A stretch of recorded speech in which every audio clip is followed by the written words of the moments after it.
Enfin, le colonel Bienvenu Lama sera jugé pour son rôle présumé dans l'affaire du massacre du 28 septembre. Il a été finalement renvoyé devant le tribunal de Dixine pour qu'un procès puisse se tenir. Lui qui est accusé de complicité d'assassinat, complicité de viol, complicité de vol et ainsi de suite. Donc, lui, les charges qui pèsent sur lui sont de nature de complicité. Et après plus de 2 ans de saga judiciaire, oui, vraiment, ça a été une bataille judiciaire, plein de rebondissements à tout moment, des appels, des contre-appels. Et au final, les juges d'instruction ont décidé de le renvoyer devant le tribunal de Dixine pour que le procès puisse se tenir. Et là-dessus, son avocat est très clair. C'est une irrégularité judiciaire parce que les méthodes utilisées par les juges d'instruction, rien ne respectait la procédure normale. De un, depuis que son client a été envoyé en prison le 21 novembre 2022, son mandat de dépôt n'a pas été renouvelé jusqu'à présent, mais il est toujours incarcéré. Et ça, ils ont fait un appel à la Cour suprême qui n'a pas encore été traité jusqu'à maintenant. Ça concerne la forme. Mais au fond, ils ont déjà tranché.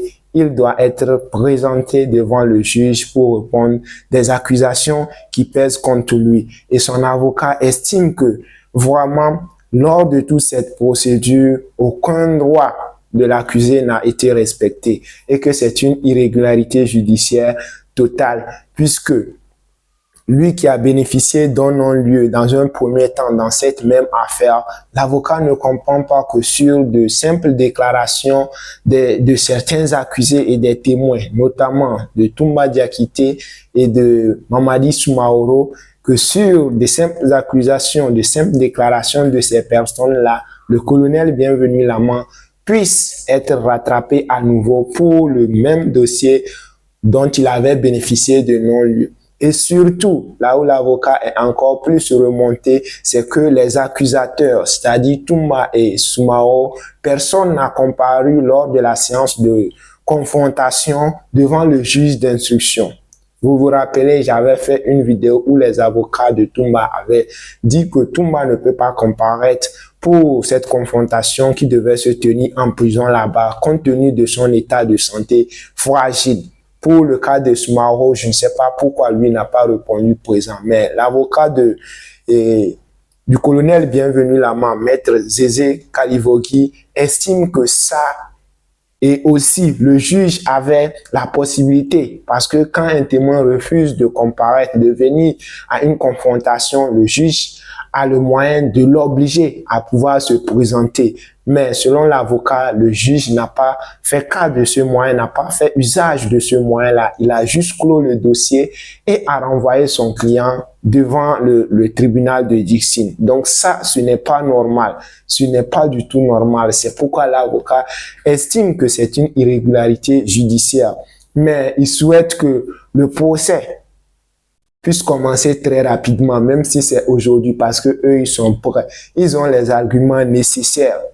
Jusqu'à présent, aucune date n'est fixée pour la tenue de ce procès. La programmation de ce procès, on ne connaît pas encore la date exacte. Mais l'avocat estime qu'il veut que ça soit le plus tôt possible et il va se mettre en rapport avec le parquet parce que c'est le parquet qui organise la tenue d'un procès puisqu'ils ont les arguments en main. Notamment du côté des accusateurs, surtout le cas de Toumba Diakité, il y a plein de contradictions dans ses déclarations.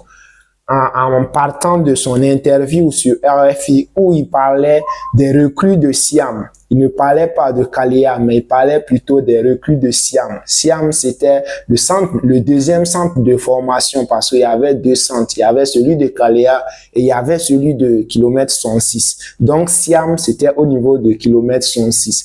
Et dans l'interview de Toumba sur RFI, il a plutôt parlé des recrues de Siam.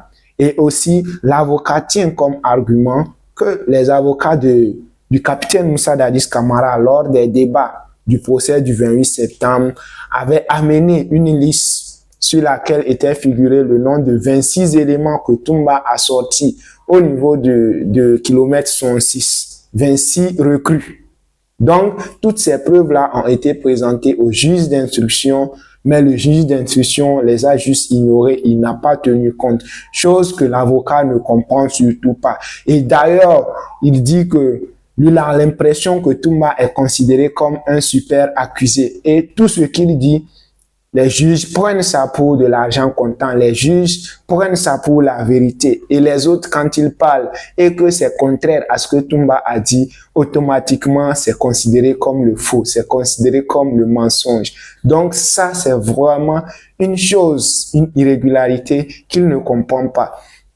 Et à part ça, Soumaro aussi n'a pas comparu à la séance de confrontation qui devait avoir lieu au niveau de l'instruction. Donc, tous ces arguments-là et surtout le fait que la décision avait été annulée une première fois lors de la chambre de contrôle, avec la chambre de contrôle, tous ces arguments-là, l'avocat compte les exploiter lors du procès et il dit pour ça, il est serein parce que leur client, le colonel Bienvenu Lama n'est pas du tout coupable dans cette affaire. Surtout, il estime que le colonel Bienvenu Lama n'était pas directeur du camp de Kaléa, il n'était même pas directeur de stage, il n'était qu'un simple formateur. Donc, il ne pouvait pas donner d'instructions pour qu'on puisse dire qu'il a été complice de quoi que ce soit. Et surtout, l'avocat ne comprend pas comment des recrues qui sont arrivés à Kaléa au mois d'août, donc à peine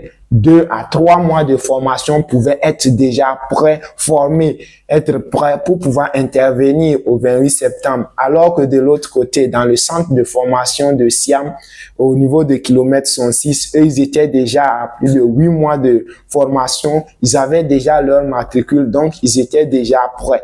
Donc, lui, il ne peut pas comprendre cette contradiction-là. En tout cas, pour l'avocat, leur client, le colonel Bienvenu Lama, n'a rien à craindre et ils sont prêts à aller au bout de cette procédure. Mais chose dont il craint, c'est qu'il a l'impression que c'est une chasse à l'homme contre les ressortissants de la Guinée forestière. Une chasse à l'homme qui ne dit pas vraiment son nom. Parce que l'avocat considère que dans le procès du 28 septembre, des noms ont été cités. Beaucoup de noms ont été cités. Mais pourquoi on choisit de poursuivre certains et on laisse certains? Pourquoi cette sélection-là?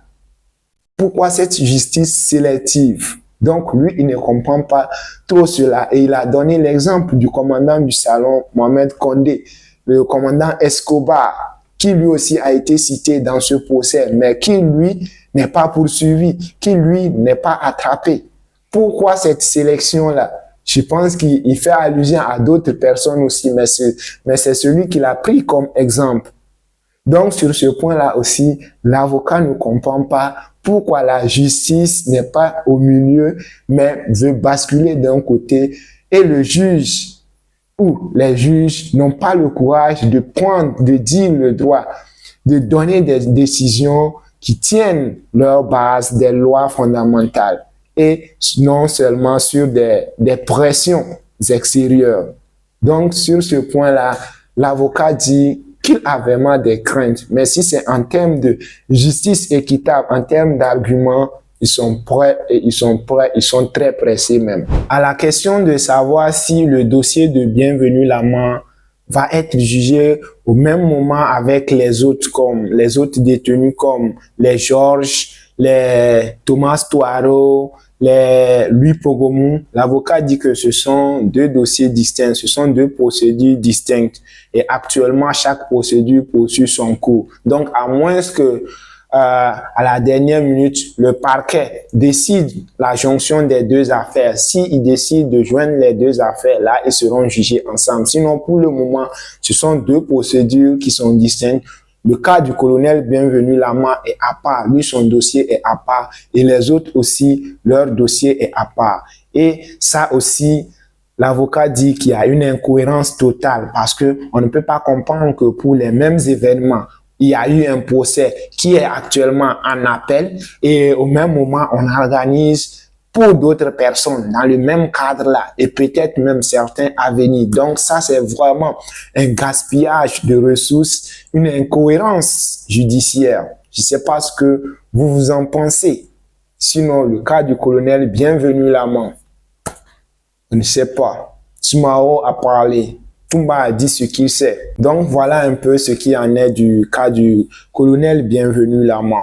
Et je peux dire que sur certains points, l'avocat a pleinement raison. Je pense qu'aujourd'hui, si un procès devait se tenir dans le cadre de cette même affaire, vaut mieux mettre les moyens nécessaires, mettre tout en activité pour que ça soit une fois de bon. C'est-à-dire que toutes les personnes potentiellement impliquées, qu'ils soient tous jugés en même temps, plutôt que certains, on pense par exemple au chef d'état-major général, le SEMGA, toutes ces personnes qui sont passées à la barre, dont on avait l'impression que non, quelque part, ils ne sont pas aussi clean qu'ils veulent nous laisser penser. Certaines choses étaient trop grosses pour pouvoir nous les faire avaler. Si toutes ces personnes-là, toutes les personnes potentiellement impliquées ne sont pas recherchées au même moment, mais comprennent juste certains, est-ce que à chaque fois on va organiser les procès un à un, en détail pour chacun, ou bien il fallait rechercher toutes les personnes potentiellement impliqués comme le général Sekouba Konaté, tous les gros noms cités, pour qu'au final, si celui qui a acquitté, il est acquitté. Celui qui est coupable, qu'il soit coupable et l'affaire est close une fois de bon. Sinon, à quoi ça va servir vraiment de faire des procès en détail, petit à petit, comme ça? En tout cas, ce sont des professionnels, c'est la justice, c'est eux qui décident, c'est eux qui savent ce qu'ils font. Mais nous, on ne fait que donner notre avis, on ne fait que dire ce qui nous vient en pensée. Donc, voilà un peu, dites-moi ce que vous en pensez par rapport à cette affaire en commentaire. Merci et à bientôt.